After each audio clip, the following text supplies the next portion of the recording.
لیکن سیدہ خدیجہ رضی اللہ تعالی عنہا نے اپنے مثالی شوہر کے اخلاق کا جو پرتو دنیا انسانیت کے سامنے پیش کیا، اس کا کیا جواب ہو سکتا ہے؟ آپ خادم کی سنیے، انہی خدیجہ رضی اللہ تعالی عنہا نے حضرت زید کو خرید کر کے رحمت عالم صلی اللہ علیہ وسلم کی خدمت کے لیے وقف کیا۔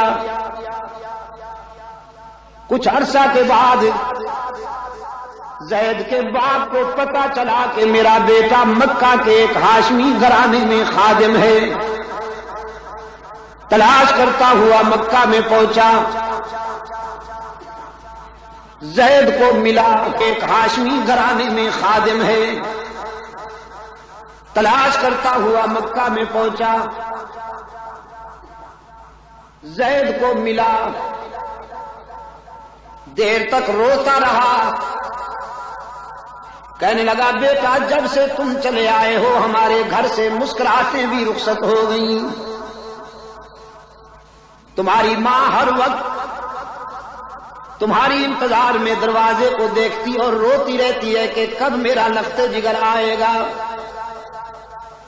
تمہاری بہنیں بھی بے قرار ہیں، آؤ میں تمہیں لینے کے لیے آیا ہوں۔ زید کہتا ہے یہ باتیں بعد میں ہوں گی، آؤ پہلے میں تجھے اپنے آقا سے ملا دوں۔ باپ کی انگلی پکڑ کر رحمت عالم صلی اللہ علیہ وسلم کی بارگاہ میں لایا، بڑی تکریم سے، بڑے اعزاز سے اللہ کے محبوب نے اپنے خادم کے باپ کو خوش آمدید کہا۔ زید کا باپ کہتا ہے اللہ کے محبوب میں اپنے لخت جگر کو لینے کے لیے آیا ہوں، اس کے خریدنے پر جتنی رقم ادا کی گئی تھی میں اسے دگنی رقم دوں گا، مہربانی کیجئے۔ اس کے ماں کے آنسو دیکھے نہیں جاتے، اس کی بہنوں کی بے قراری دیکھی نہیں جاتی۔ رحمت عالم صلی اللہ علیہ وسلم نے فرمایا ہم کوئی معاوضہ نہیں لیں گے، ہم تو اپنے زید کو تحائف دے کر رخصت کریں گے، لے جا سکتے ہو تم، میں نہیں روکوں گا زید کو، کیوں روکوں، میں تو وصل کرنے آیا ہوں، فصل کرنے نہیں آیا، میں جوڑنے آیا ہوں، توڑنے نہیں آیا، میں تو ملانے آیا ہوں، جدا کرنے نہیں آیا، لے جاؤ زید کو۔ لیکن بس ایک شرط ہے کہ زید بھی جانے پہ راضی ہو، جبر نہ کیا جائے۔ باپ نے بیٹے کی طرف دیکھا، نگاہیں کہہ رہی تھی لخت جگر اب تو کوئی رکاوٹ باقی نہیں رہی، چلنا چاہیے، لیکن زید نے بھرپور انداز میں اپنے آقا کی طرف دیکھا اور پھر فیصلہ کرنے میں کوئی دیر نہ کی، کہنے لگا باپ سے میری والدہ کو سلام کہیے گا، میری بہنوں کو بھی سلام کہیے گا،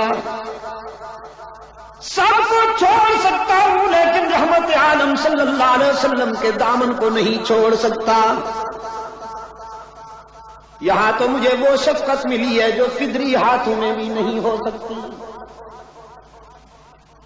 عائشہ صدیقہ نے مجھے وہ پیار دیا ہے جو مامتا سے بھی میسر نہ آئے۔ سارے رشتے اس قرب پہ قربان کر دیں، سارے تعلقات اس رفاقت پہ قربان کر دیں۔ یہ خادم کی گواہی ہے دوستوں۔ اب اڑوس پڑوس کی سنیے۔ صفا کی بلندیوں پہ اللہ کا محبوب داعی حق و صداقت کی حیثیت سے کھڑا ہے، اللہ کے رسول کی حیثیت سے پہلا خطبہ ارشاد فرمانے والے ہیں۔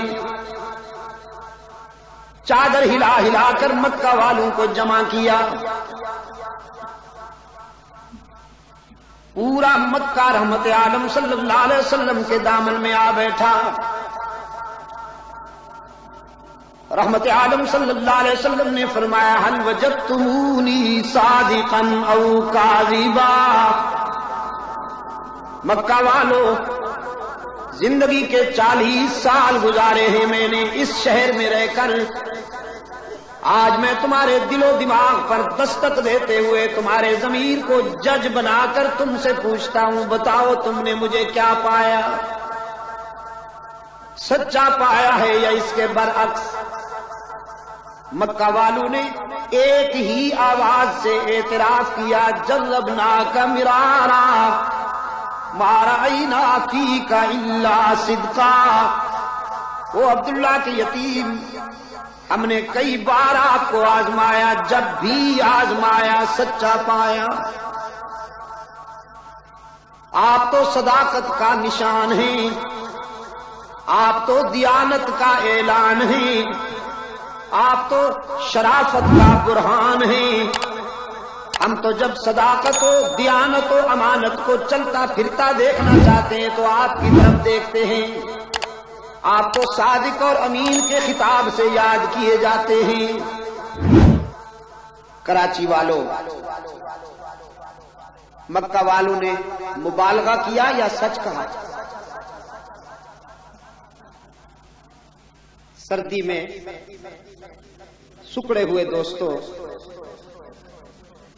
تمہارے یک بستہ جواب پر میں کیسے انحصار کروں؟ پھر پوچھتا ہوں،